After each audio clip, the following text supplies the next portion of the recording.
Работниците кои се ангажирани за земјоделска дејност, вработени во хотели или друг тип на приватно сместување, помошнички во домот, бејбиситерки и хигиеничарки, освен што ќе добиваат хонорар за својата работа, ќе може да добиваат и придонес за социјално и пензиско осигурување. Предлог законот кој го подготвија пратеници и од власти и од опозицијата има за цел формализирање на делот од дејностите каде што има најмногу сива економија.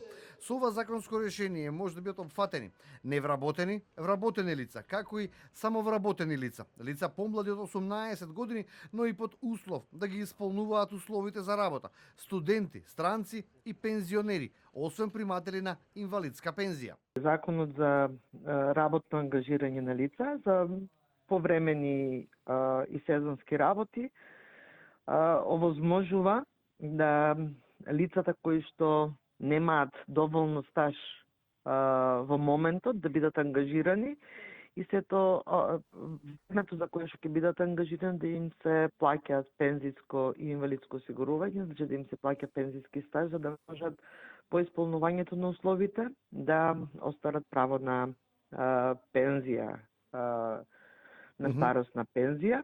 Во однос на правилата, сезонските работници во зависност од дејноста ќе може да бидат ангажирани најмногу 120 дена во текот на една календарска година.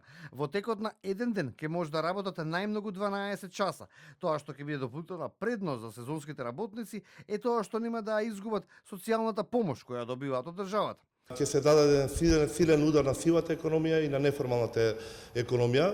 Очекуваме со тој закон да се отворат можности каде што и на работодавачите и работниците ќе се стекнат со определени права, но и ќе се надмина серија на пречки кои што досега ги имавме како факт во работењето во деловното окружување, а беа дел од неформалната економија. Инаку Македонија е една од водечките држави во Европа по стапката на сива економија. Пресметките вела дека земјава годишно губи околу 700 милиони евра по основ на неплатени даноци и останати такси кои треба да завршат во државната каса. Неофицијалните податоци велат дека во неформалниот сектор во Македонија работат околу 100.000 работници, најмногу во земјоделството, трговијата, угостителството и градежниот сектор.